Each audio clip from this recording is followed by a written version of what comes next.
Hello, recently I received a YZXStudio power monitor, USB power monitor. This is the USB 2.0 version from Franky Tong. Thank you, Franky, again. And this is the new LCD version, which they actually claim has a standby amperage of about 1 milliamp less than the OLED version, which is interesting because of how much more extra real estate you get and information you get on a single screen here. So a lot of people are wondering what the exact difference is between the LCD and the OLED version. Well, besides the fact that this is a USB 3 up top here on the OLED, and that's only because they haven't released the USB 3 LCD version yet, but I believe they're working on that. There's actually a lot of difference just between the USB 2 and the USB 3 as far as how much information and real estate can actually fit on the screen. So let's go ahead and take a closer look at this. I'll zoom you in.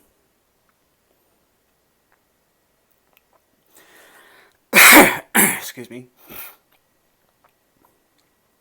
And we can go over some of this information here. Right now I have the backlight turned off on the LCD because of my studio lighting, and also because of it's better to see on camera, and the point of this video is so you can actually see what's on the LCD. So currently you can see we're in our big font screen, and the OLED just shows you your voltage and your amperage, where the LCD gives you your voltage, your amperage, and your amp hour, your timer if something was plugged in. I'm in memory bank 0, and the temperature inside the unit, which is 28.3 degrees Celsius. So if you move on to the next screen, one other slight difference here is the buttons on the top, where the OLED has the button on the bottom. I did notice that. A little bit of a difference there. Okay, so the next screen, this one actually just experienced the firmware bug. This should have moved to, I believe, the amp hour, but it missed it and went over to the watt hour. This is currently running 2.5. I need to update this before I do an in-depth review comparison. This is running firmware 2.7, which it is fixed as far as that touchy button goes. Thanks to Julian for pointing that out. And you know, YZXStudio actually went ahead and released a new firmware correcting the sensitive button there, so that was great of them to do. So here we have everything else is the same, except we're showing our wattage and our watt hours.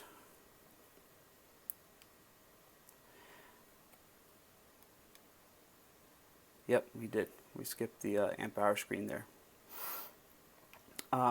Here on the OLED we have our actual impedance, our ohm of the load of the device you're actually plugging in, which is also good for actually testing cables to see how much impedance is on a cable, which does seriously affect the charging for the quality of the cable. We have our temperature, 29.7 degrees Celsius, where I'm actually showing 28.2 degrees Celsius down here. Slight variation in temperature, but also they're located in different positions as far as the chip inside circuit goes. We have our timer again. Timer is not counting because I don't have anything plugged in, and I have my trickle limit set to 0.04 amps. Down here we can see our impedance, our 0.04 trickle limit, our temperature. We can see it's an Apple device, 2.4 amps, or a DCP device, 5 volt, 1.5 amps. OK up here indicates that my voltage is OK. If it was low, it would be minus. If it was high, it would be a little plus in the corner, something that the OLED does not show. And we have our data line voltages, our data plus and our data minus, as well as our current amperage and our bus voltage at 5.182 volts. So on to the next screen. And we're already in our graphing mode. Meanwhile, the OLED is just now getting to show you that it's an Android charger DCP 1.5 volt, our amperage, our bus voltage, and our data line voltage for our D plus and our D minus. So one more menu and we finally hit our voltage display here. Now the difference between the LCD and the OLED is here we just strictly have our voltage, where the LCD actually shows you the voltage and amperage on a single screen. Now the only way for me to demonstrate this is to actually give it a load, so let me go ahead and I have a USB 1 amp load. Actually it's a 1 or 2 amp load tester here, so I'm going to go ahead and plug this in for a second.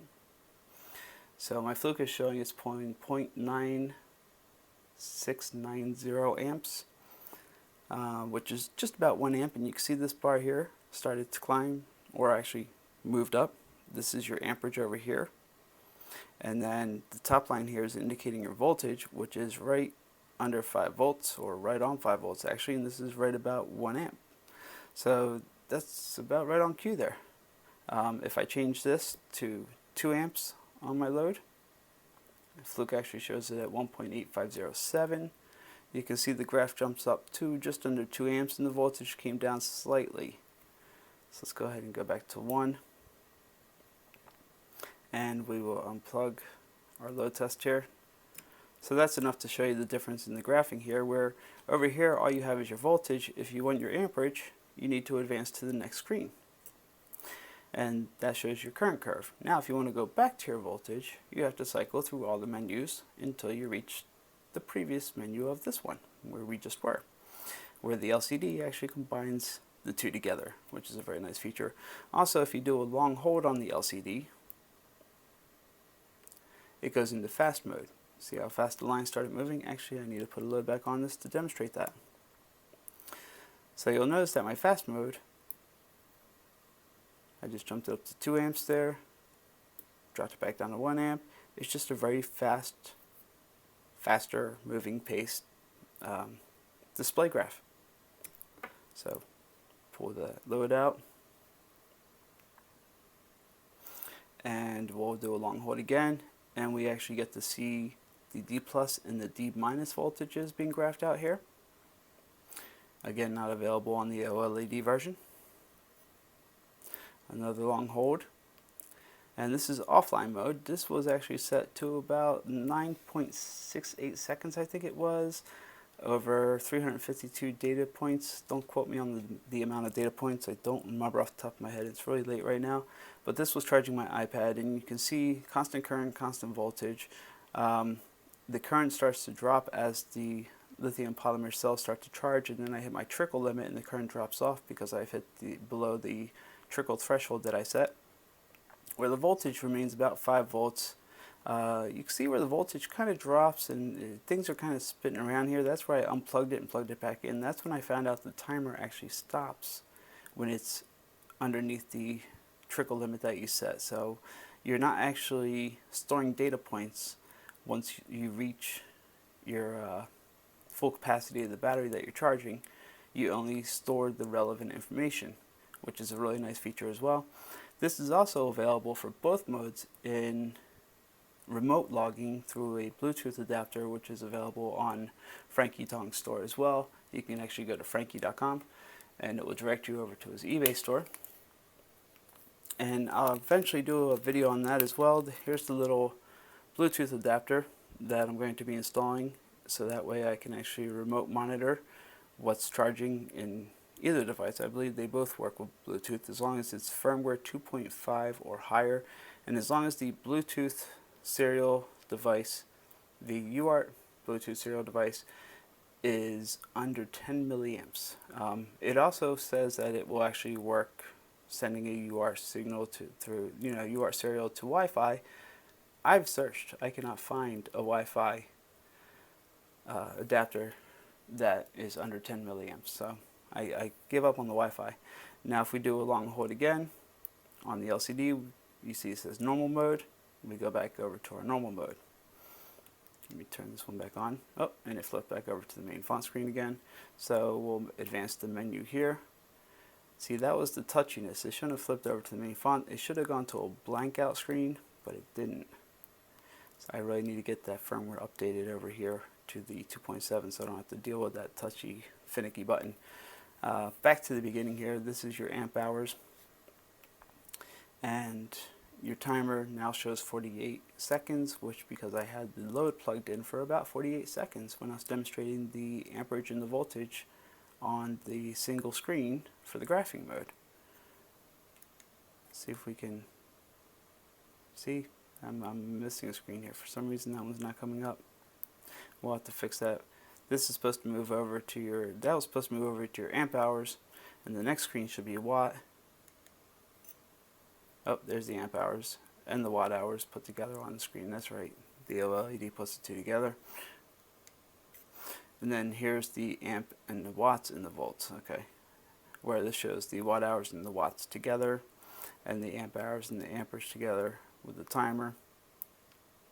So there is some subtle differences between the two units. There is more, like for example, the OK, the minus, the plus. I don't know if that's available on the OLED. I do know the graphing capability of graphing the volts and the amps together on one screen is a very nice touch and a very nice feature. They both have blackout screens here, and currently, let's see if I can get to the blackout screen. Oh, I skipped it. See, this is the problem I'm having with the finicky firmware there. There we go.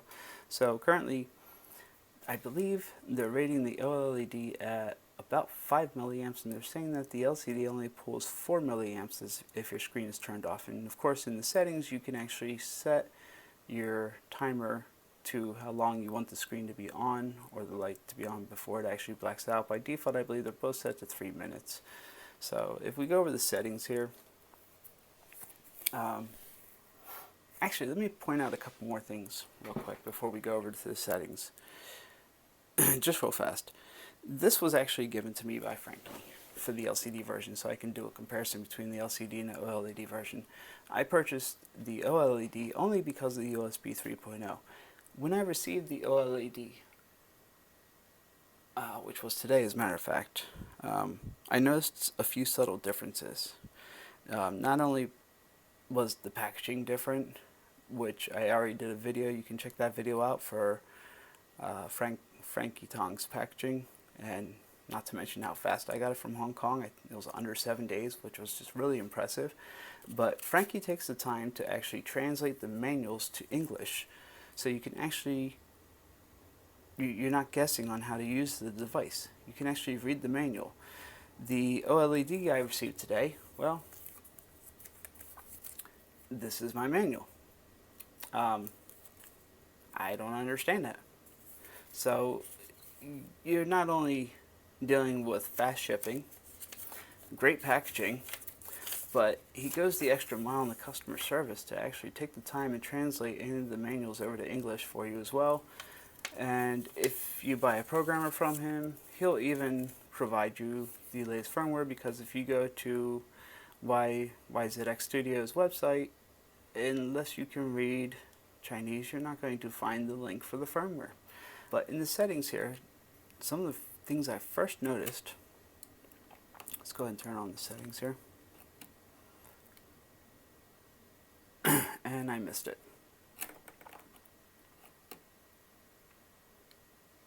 There we go. So I'll zoom back in here to the OLED screen so you can follow along and play at home. And one of the things I first noticed when I received this OLED monitor is, yes, it was updated to 2.5, which from the time he actually shipped it out, I think it was on 2.5 at that time. Some of the things that concerned me about this one, where is it at? Serial upload cycle. Okay. The 5-volt reference was actually off. I had to reset this myself in accordance to my desktop power supply and my Fluke tied in line to get the closest to the 5 volts that I could. Of course, I don't actually have a voltage reference available, so my Fluke is fairly new, and I'm pretty sure it's spot on. It matches with 3 of my other multimeters, so I'm not worried about it. So I actually had to set that because that was way off. The amperage, I believe, is off right now. Not by much, but I do think it's off a little bit. There's the load that I mentioned earlier that I plugged in, and these are constant loads. It's a little board I made. We're going to do some testing later on. But on top of that, the brightness was okay. Rotate to invert. Oh, here we go. The ignore trickle charge was set to 1.2 amps. 1.2 amps. There's not many devices that actually do charge over an amp unless you're charging a tablet. So my phone or my LED flashlights or just about everything that's not my tablet that I would have plugged in, it wouldn't have kept logging for, it wouldn't have done any, it wouldn't have shown me anything. It wouldn't have tracked the data, period. It would have been useless. So if I wasn't advanced enough to actually know what that was, which I couldn't refer to the manual to find out what that would have been because I can't read the manual, this is how it was sent out to me from another seller on eBay.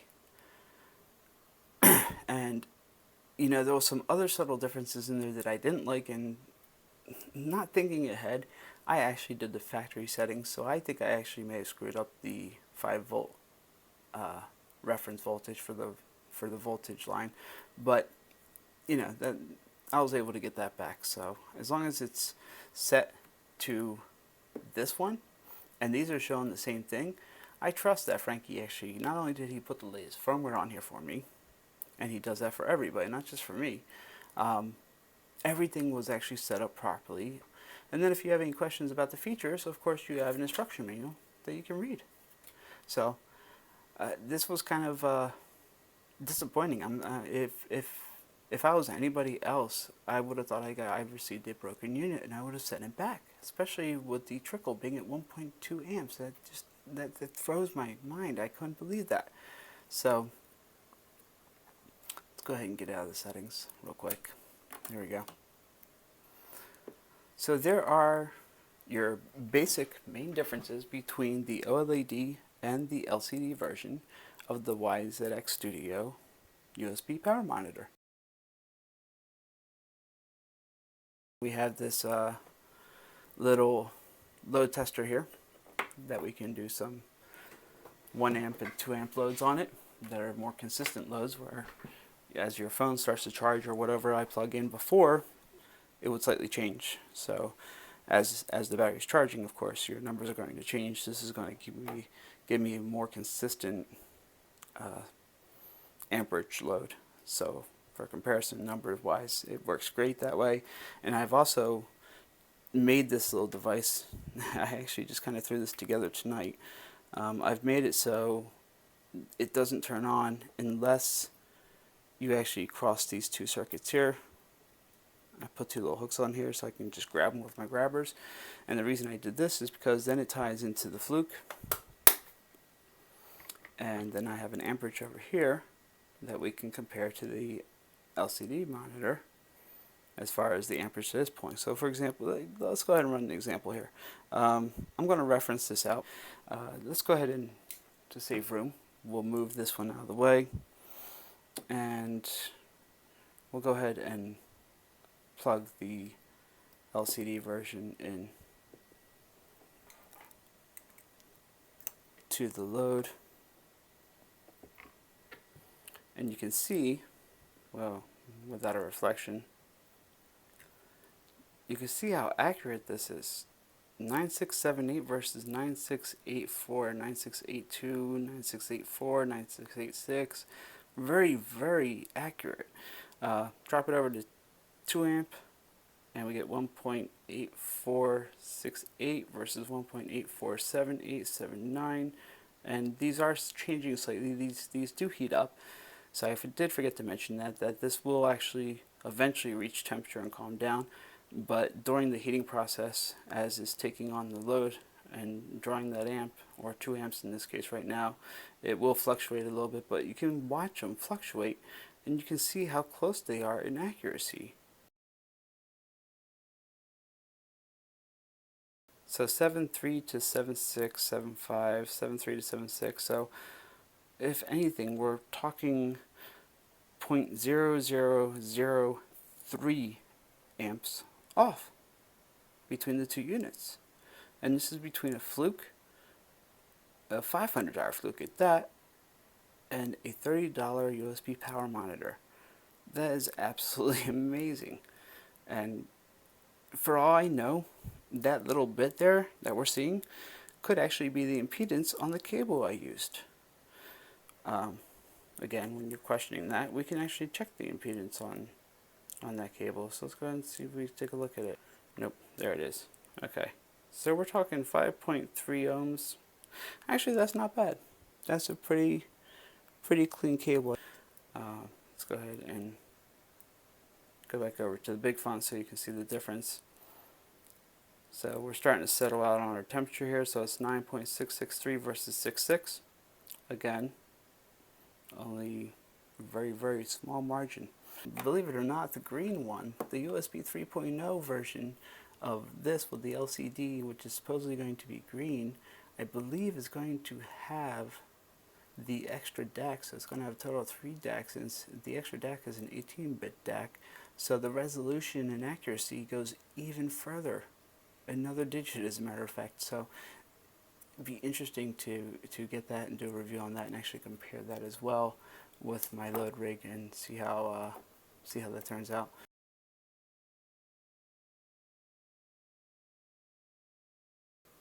There's a little lip there on the LCD one now.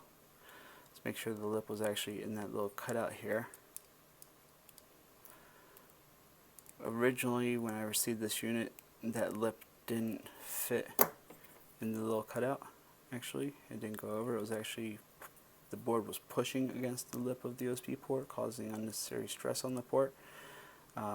So I actually just filed it down slightly, and by following it down, and I do mean slightly, maybe 1 millimeter evenly across this board was enough to file it down, and now the lip is actually in front of the PCB board, not causing any added stress or strain or tight port when you're plugging in your devices. So that would be number one. I believe I've already mentioned it to Frankie as well, though, but at least you can kind of see what I was talking about. Sometimes in an email you can't tell what somebody's talking about. Number two, as far as software goes, I think the only annoyance that I found so far was actually on the amperage current screen. Usually you just hit a button and move to the next screen. Done. Cycle through your menus and you're back on your graphing screen. Now when you do a long hold to go to fast mode, and then you do short touch to go to your next screen. Wait, I can't. Okay, so I do a long hold again. Now we're going into the data minus, data plus, and the fast touch, nope, fast touch, nope. Okay, long hold again. Now we're pulling up my offline curve that I stored, and the fast touch, fast, nope. Okay, long hold again, and we're finally back to the normal mode. Now that we're in normal mode, we can finally advance another screen. So basically, in short, if you use any advanced features in the graphing mode here with the long hold, you have to do 4 long holds before you get back to the normal menu to even advance to the next menu screen with a fast hold.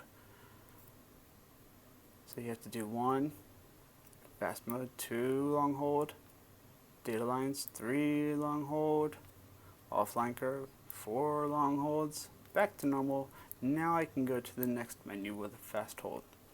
So if there was anything to be changed in firmware 2.7, that would be it.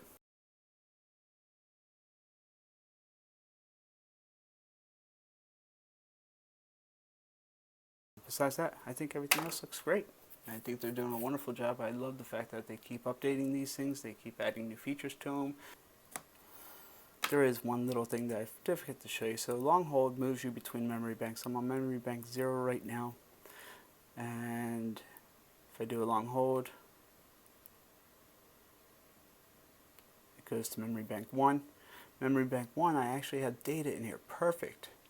So this little bit of amp hours that I have in memory bank 1, I'm not sure how I got that there by accident, but if I do a long hold and hold, you'll see the memory bank go from number 1 to number 2. Keep holding. And then back to number 1, but you'll notice that my memory is now clear. You can also do a complete erase in the settings as well, but it will clear all memory banks. I only want it to clear memory bank 1. I want to keep memory bank 0 because that's my offline graph. So now you know how to clear the memory bank. So that's 1, 2, whoops, I got data here too, so let's hold, keep holding, 3, back to 2, 0 it out, bingo.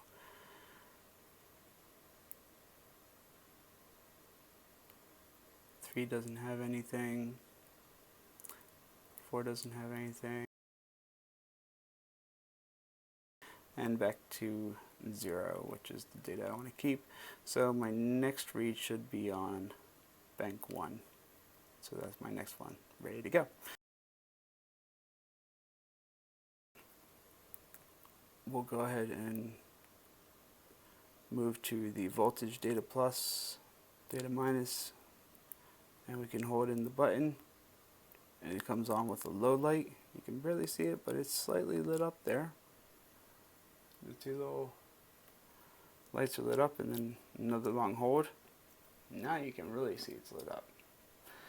There's your full bright, and then it flips screen to the other side. And then we have our low bright again.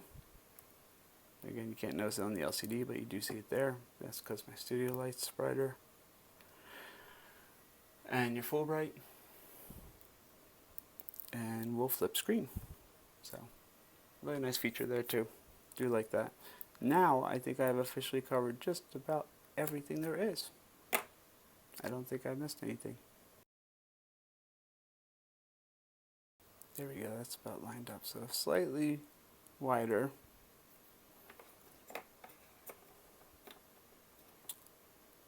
But also slightly shorter. So all they did is basically shift the square around a little bit to allow for a higher standing LCD.